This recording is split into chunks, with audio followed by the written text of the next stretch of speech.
Imagine waking up and with a single focused thought collapsing reality into your dream life. Money appears, your health resets, the perfect partner texts you out of nowhere. That's the promise behind countless quantum manifestation coaches and reality shifting gurus online. They talk about quantum fields, entanglement, and observers as if the universe were a cosmic vending machine that dispenses whatever you visualize. It sounds scientific, it feels empowering, but does any of it survive contact with actual physics?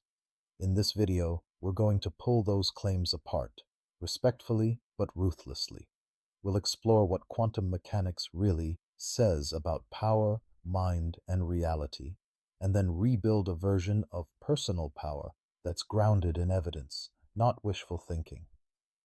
By the end, you'll know which ideas to throw away, which to keep, and how to live powerfully inside a quantum universe without lying to yourself or anyone else. To talk about quantum power without delusion, we first need a truce between two worlds: the very real, very weird science of quantum mechanics and the very human desire to feel powerful in our own lives. This episode is not an attack on hope, spirituality, or ambition.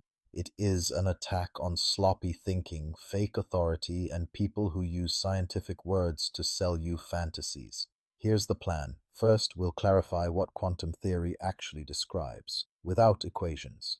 Then, we'll dissect the most common quantum-flavored claims about manifestation, healing, and reality shifting. After that, we'll explore where there is a legitimate connection between mind and matter. And finally, we'll rebuild a grounded model of personal power you can actually use. If you care about growing in a way that's honest, hit subscribe, tap the bell so you don't miss future deep dives, and stay with me until the end. We'll wrap with concrete tools you can apply the moment this video ends. Before we judge any claim about quantum power, we need a rough mental model of what quantum mechanics actually is. At its core, quantum theory is our best description of how matter and energy behave at very small scales: electrons in atoms, photons of light, subatomic particles in accelerators. Down there, the world doesn't behave like billiard balls. It behaves like probabilities. Instead of saying, the electron is here, quantum mechanics gives us a wave function, a mathematical object that tells us the chances of finding that electron in different places or states. When we measure it, we always get a definite result, but before measurement, we only have probabilities, not certainties. The strangest part?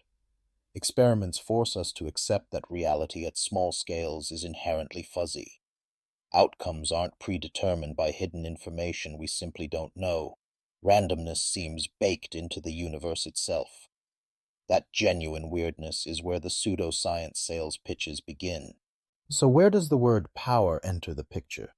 In real physics, quantum mechanics gives us technological power, not magical wish-granting. The devices you're using right now, computers, smartphones, lasers, MRI scanners, all rely on quantum effects engineered into silicon chips, semiconductors, and superconducting magnets. We harness quantum behavior by building precise machines, not by meditating at them. But at the same time, the quantum world is so counterintuitive. Particles behaving like waves, teleportation of information through entanglement, randomness at the deepest level that it feels like a doorway to anything goes possibility. That emotional impression is where the leap happens, from "this is strange" to "therefore my thoughts can rewrite reality." If we want quantum power without delusion, we have to separate legitimate empowerment, using knowledge of nature to build, heal, and create, from the fantasy that the universe is a customer service line waiting for your intentions. Let's name the main characters in quantum pseudoscience. First, the observer effect myth, the idea that your thoughts literally create physical reality because in quantum experiments, observation changes outcomes. Next, entanglement, marketed as cosmic oneness that lets you influence anything from anywhere. Then there's quantum vibration, used to justify anything from wealth attraction to soulmate summoning. Finally, quantum healing claims, from curing diseases through intention to bypassing evidence-based medicine. These ideas often start with a real scientific term, pull it out of context, then mix it with wishes and metaphors. A classic strategy is describe a genuine experiment in vaguely accurate language, then glide into, therefore your mind can, and insert whatever product is being sold, a course, a retreat, a supplement. To protect yourself, you don't need a physics degree. You just need a few clear questions. What exactly was proven? At what scale? Under what conditions? And is there any rigorous evidence connecting that to the claim? Let's tackle the observer effect. In quantum experiments, like the famous double-slit setup, particles behave differently depending on whether we measure which path they take. This is often twisted into consciousness creates reality. Your thoughts collapse the wave function and literally manifest outcomes. Here's the crucial detail. In physics, observation does not mean a human looking at something. It means any interaction that leaves a trace, like a detector, a piece of film, or another particle bumping into it. The math doesn't care whether a person is emotionally invested. It only cares about physical interactions. So does consciousness play any role in quantum mechanics? That's an open philosophical question, but no reputable experiment has ever shown that intention alone changes quantum outcomes in a way that violates standard physics. If someone claims they can influence lottery numbers or tumor cells from across the planet with pure thought, they're making an extraordinary claim without extraordinary evidence. Entanglement is even stranger. Two particles can be prepared so that measuring one instantly determines the outcome you'll get from measuring the other, no matter how far apart they are.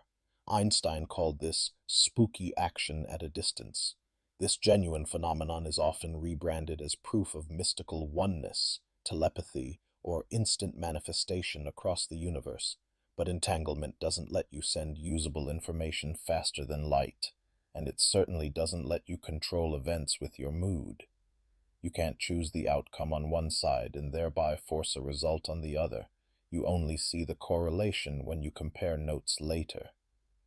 The real power here is technological. Quantum cryptography, ultra-secure communication, and, eventually, quantum networks. Entanglement gives us new tools, not godlike psychic abilities. If a coach claims you're entangled with abundance and can tune into it with a 999 course, understand they're borrowing a beautiful, precise idea from physics to decorate a sales pitch. Another favorite phrase is raising your vibration. In physics, vibration is concrete. Atoms in a crystal lattice oscillating, electromagnetic waves with specific frequencies, quantized energy levels in an atom. In self-help circles, vibration becomes a vague stand-in for mood, morality, or destiny. You're told that by vibrating at the frequency of wealth, you'll attract money, or by matching the vibration of health, you'll cure illness. Here's the problem. Nobody ever specifies what these frequencies are, how to measure them, or how they interface with actual matter. There's no known mechanism by which your subjective emotional state adjusts the quantum energy levels of distant objects or bank accounts. That doesn't mean emotions are irrelevant. Your mood changes your behavior, decisions, and relationships, which absolutely affects your results. But that's psychology and systems dynamics, not quantum magic. We don't need fake physics to justify the very real work of changing habits, skills, and environments. So, what is the actual relationship between mind and matter? There are three honest layers. First, the obvious, your brain is made of matter obeying physics. Neurons fire, neurotransmitters flow, and from that emerges consciousness, somehow. Second, your mental states deeply influence your behavior. Attention, motivation, and emotion shape what you notice, what you attempt, and how persistently you act. Third, through chains of action, your mind reshapes your environment, careers, relationships, health routines, creative output. None of this requires violating quantum theory. It's perfectly compatible with neurons, muscles, and technology, all following the same physical laws. Where quantum enters legitimately is in the limits of prediction. Fundamental randomness and chaos mean that the future isn't a pre-written script. There's room for novelty and surprise, but not predetermined doesn't equal anything I visualize must occur. It means the game is open and your choices matter inside a probabilistic universe. One reason quantum-flavored manifesting feels attractive is that traditional materialism can sound bleak, a cold, dead universe of particles bumping around. But that's a caricature. The actual universe described by physics is dynamic, creative, and full of emergent structure, from galaxies to ecosystems to minds capable of self-reflection. You don't need to pretend your thoughts beam out mysterious rays to feel powerful. It's already extraordinary that a collection of atoms, you, can simulate futures, choose among them, and coordinate with other minds to build things that didn't exist yesterday. That's real magic, just not supernatural. Quantum mechanics reinforces a humbling truth. There are hard limits, conservation laws, uncertainty principles, speed of light constraints. But within those boundaries, complex systems can do astonishing things.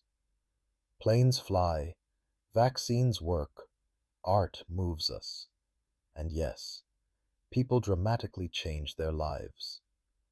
A grounded sense of power starts from this. You are part of nature, not above it, and nature is far richer than any marketing slogan. Let's translate this into practical, non-delusional quantum power. Step 1. Accept the rules of the game. You can't teleport, reverse time, or cure advanced disease with thought alone, but you can leverage compounding effects in a probabilistic world. Small, consistent changes in behavior, sleep, training, learning, shift the odds of long-term outcomes dramatically. Step 2. Use uncertainty as opportunity. Because the future isn't fixed, experiments matter. Trying a new skill, emailing someone, shipping a project, all are quantum-style measurements that collapse a fuzzy cloud of possibilities into concrete results. Most fail, some change your trajectory. Step 3. Engineer your environment like a physicist engineers a lab. Design cues, tools, and social circles that make your desired actions the default. That's where your mind genuinely shapes matter. Not by wishing, but by arranging physical conditions so that the version of you you're aiming for becomes easier to enact again and again. Now, how do you protect yourself from seductive quantum nonsense? Build a simple internal lie detector.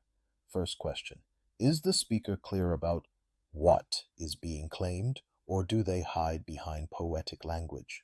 Second, do they cite actual studies in reputable journals, or only testimonials and vague research shows statements? Third, are mechanisms described even roughly, or is it all metaphor? Watch for red flags. Complex scientific terms used without definitions, promises of guaranteed outcomes, and heavy reliance on personal charisma. Ask yourself, if I removed all the quantum buzzwords, would this idea still make sense as psychology, habit change, or placebo? If yes, you can keep the useful core and discard the fake physics. Skepticism isn't cynicism, it's quality control for your belief system. It lets you stay open to possibility while refusing to outsource your critical thinking to someone selling enlightenment on a countdown timer. There are liminal areas where science hasn't fully mapped the territory, and that's where honest curiosity belongs. Questions like, how exactly does consciousness arise from physical processes? Are there interpretations of quantum mechanics where mind plays a deeper role? Could future physics reveal new ways to store, process, or harness information in the brain? Exploring these frontiers is exciting, but notice the difference between open problems and exploited gaps. A scientist says, "We don't know yet. Here are competing models and testable predictions." A guru says, "Science can't explain this, therefore my explanation is true," then invites you to a weekend retreat. You're allowed to have spiritual beliefs, metaphors, and personal experiences that don't fit neatly into equations. The key is intellectual honesty. Label them as beliefs, not as what quantum physics proves. That boundary lets you be both spiritually alive and scientifically literate, without fusing the two into confusion. Let's crystallize the essentials. First, Quantum mechanics is real, tested science about the microscopic world. It gives us astonishing technologies, not evidence that thoughts alone bend reality on demand.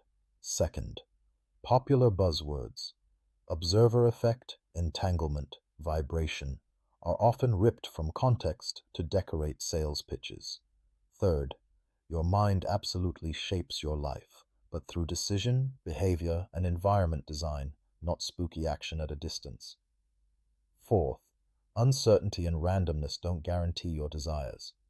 They create a landscape where experiments, risks, and habits can compound into surprising outcomes. Fifth, skepticism is a self-defense skill. Demand clear claims, plausible mechanisms, and evidence beyond testimonials. And finally, you don't have to choose between wonder and rigor. You can feel awe at a universe built from quantum fields and refuse to be manipulated by fake science. That's quantum power without delusion, living as an honest agent in a strange, beautiful, lawful cosmos. If this changed how you think about quantum power, even a little, don't let it stop at interesting. Let it become a filter you actually use. Next time you hear quantum in a podcast, ad, or coaching pitch, pause and run the questions we covered. If it still holds up, explore it. If not, you just save time, money, and trust. If you want more deep, no-nonsense breakdowns like this, where we keep the wonder, drop the wishful thinking, and build tools you can act on, hit subscribe, tap the notification bell, and share this with that one friend who sends you the wildest manifestation videos. In the comments, tell me two things. One quantum-sounding claim you're now skeptical of, and one area of your life where you're ready to apply real leverage instead of magical thinking. I read as many as I can, and future episodes will grow from your questions. You're already in a quantum universe. The power comes from how you play the game.